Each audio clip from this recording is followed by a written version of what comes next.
Okay, let's dive in. Trying to make sense of the global economy, stock markets, company financials. Honestly, it feels like standing under this huge waterfall of data, right? Absolutely. Reports, news feeds, spreadsheets. And yeah, those ancient financial terminals that look like they beamed straight out of 1982. It's overwhelming. Totally. And then suddenly AI shows up, kind of whispering these sweet promises like, hey, I can cut through all that noise for you. Maybe even turn you into some kind of financial whiz. The classic AI pitch. But the big question is, can AI really be your market guru?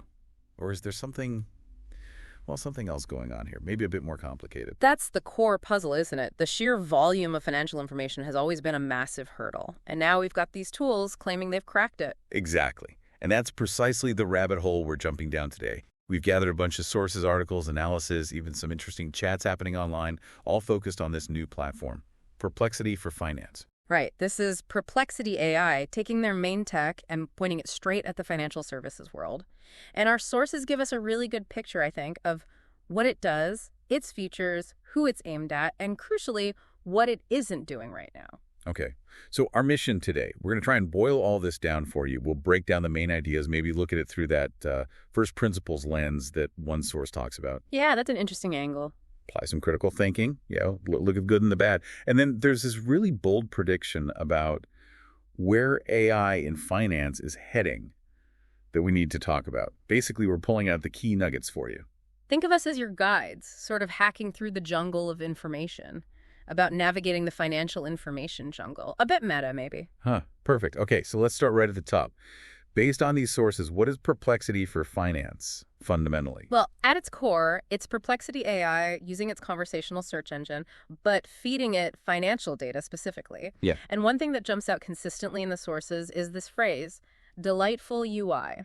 Delightful UI. Yeah, it comes up again and again. They're stressing how much easier it is to use compared to, the super complex interfaces of the old school financial terminals. Delightful and financial software in the same breath. That really says something about the user experience problem they're tackling, doesn't it? It's maybe a low bar, but a really important one. It really is. The interface is clearly a huge part of the appeal, but function-wise, the articles lay out its main capabilities. You get real-time stock quotes, price tracking, covers the big indices like a NASDAQ Q100, S&P 500, the CBOE VIX. The VIX, yeah, the fear gauge. Right. And data on individual companies, too. Okay, so basic market pulse stuff is covered. Definitely. And it goes deeper. You can pull up historical earnings reports, often with charts and visualizations, not just raw numbers.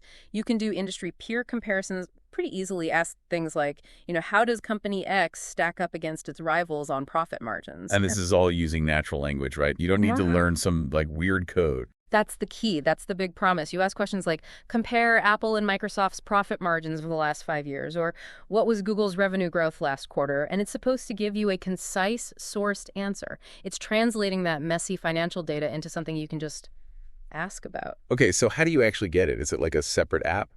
Right now, it's bundled with a Perplexity Pro subscription. That's $20 a month. And the finance features mostly kick in on the desktop version. You search for, say, company name stock or ask a finance question. And if you're a pro user, it brings up this specialized view. Gotcha. And I saw something about an enterprise version, too, for businesses. Yeah, there's an enterprise pro tier. Right. Starts at $40 a month per user for smaller companies, under 250 employees. Bigger companies have to contact them. What does that add? The main thing seems to be the ability to search your own company's internal documents alongside the public financial data. So you could query your internal reports and market data simultaneously. That could be pretty powerful for internal strategy or analysis. Makes sense. So basically, it's the Perplexity conversational search thing, slick interface, but aimed squarely at that fire hose of financial data. Now, one of our sources really pushes this first principles thinking idea for understanding tools like this. What does that tell us about what Perplexity Finance is fundamentally doing?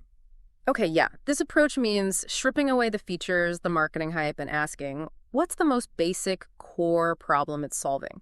And the source argues it's really about access and speed when it comes to data. Right, because that data is usually locked away. expensive. Exactly.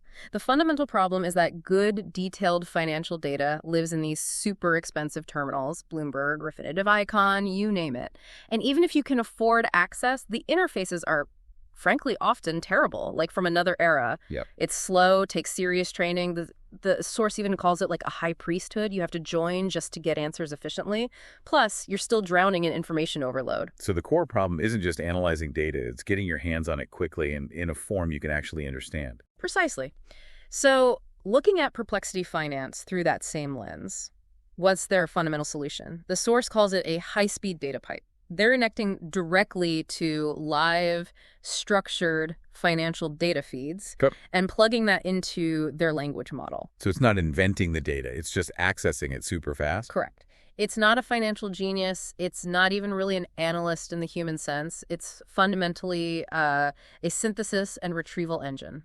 Its core job, if you apply first principles, is reading structured data incredibly quickly and then packaging it into sentences that make sense. Okay, so applying that, what's its primary function? Like in the simplest terms? The source is pretty direct here. It calls the tool an auditor of the immediate past. An auditor of the immediate past. Interesting. Yeah.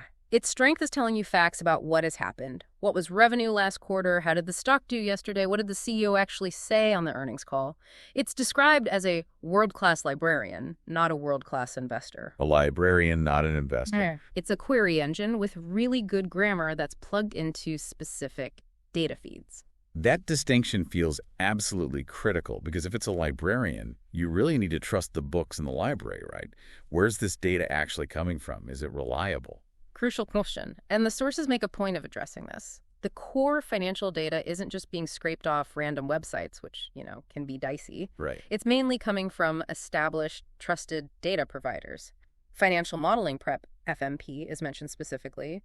They connect via APIs, meaning they're getting structured, curated data feeds. Okay, so it's built on a foundation of reputable data sources. Yeah. But there was one integration mentioned that sounded like a really big deal for accessibility. Oh, yeah, absolutely. The SEC EDJR database integration, that launched June 5th, 2025, apparently, and it's highlighted as a potential game changer. ADGRR, that's where all the official company filings live, right? The 10Ks, 10Qs. Exactly. Yeah. The quarterly reports, the annual reports, proxy statements, earnings call transcripts, the official mandatory documents companies file with the SEC.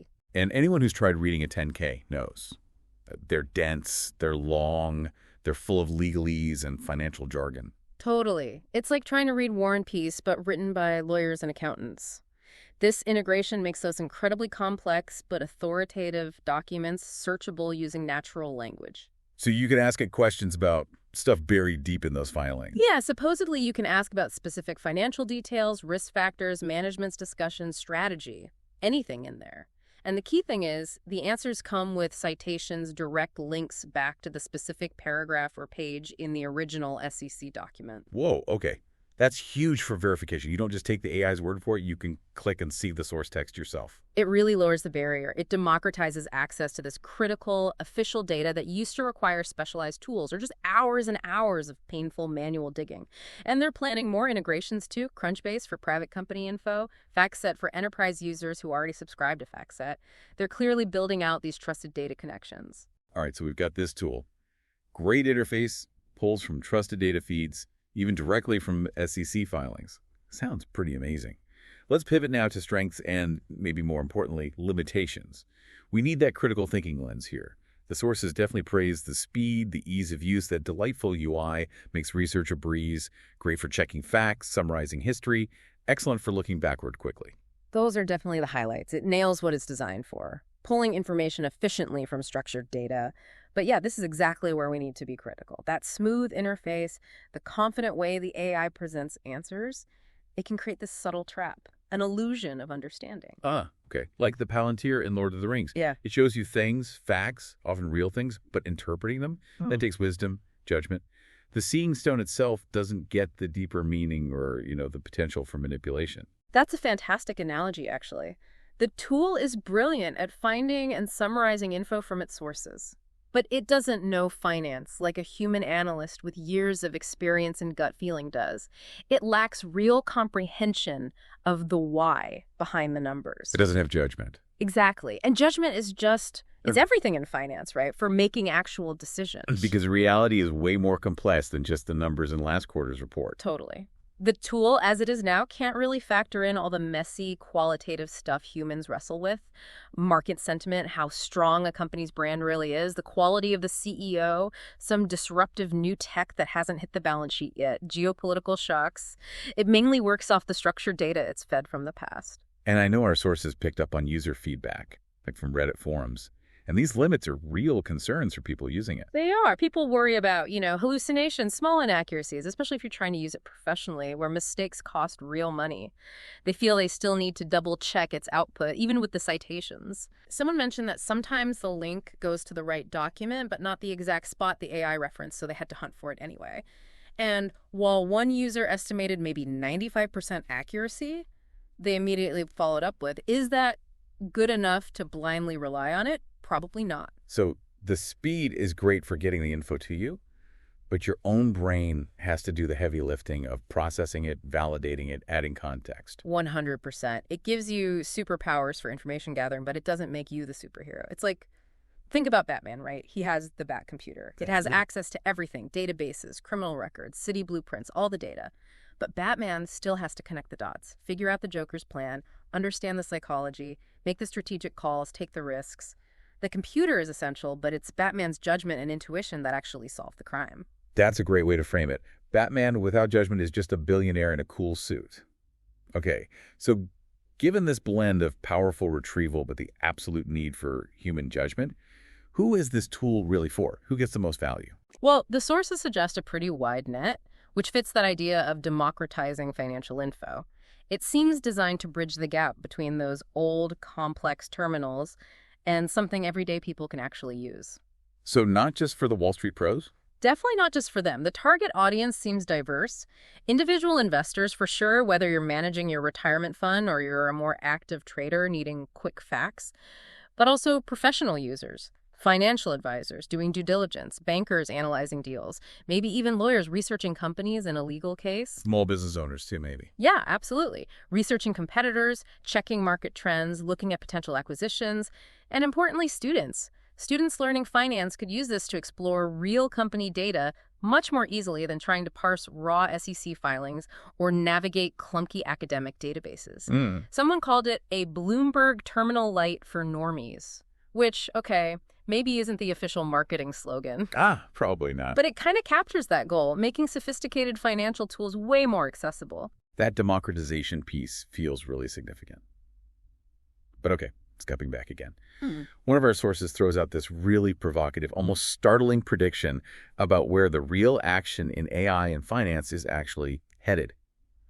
Beyond just this tool. Right, this is where the vision gets much bigger than just summarizing the past really fast. The argument is that these kinds of specialized, real-time financial search tools, Perplexity Finance, whatever competitors pop up, they're going to become essentially commoditized. Meaning within maybe, say, 24 months, the ability to just ask natural language questions about financial data might become a standard feature built into all the major AI platforms. Like, it'll just be expected, table stakes. Okay, wow. So if fast access to historical data becomes just normal, then what's the real revolution? What's next? Simulation. The source argues the true game changer for AI and finance won't be looking backward, but actively simulating potential future economic scenarios. Simulation? You mean like building a digital twin of the economy or something like that? Yeah, exactly that. The bold prediction is that the future lies in building these incredibly complex digital twins, not just of single companies, but maybe whole industries, supply chains, perhaps even the global economy itself. The AI wouldn't just report last quarter's earnings. It would simulate how things like consumer behavior shifts, geopolitical shocks, new regulations, tech disruptions, how they all interact in real time. So instead of just getting a report on what did happen, you could run what-if scenarios, like what happens in this sector if oil prices jump 20% and there's a shipping crisis. Precisely. And the ultimate goal isn't just running simulations, but actually forecasting outcomes with increasing and, importantly, verifiable accuracy. Imagine an AI that could plausibly model the likely state of an industry or even a specific company 5 years out, factoring in all these dynamic variables, not just summarizing last year.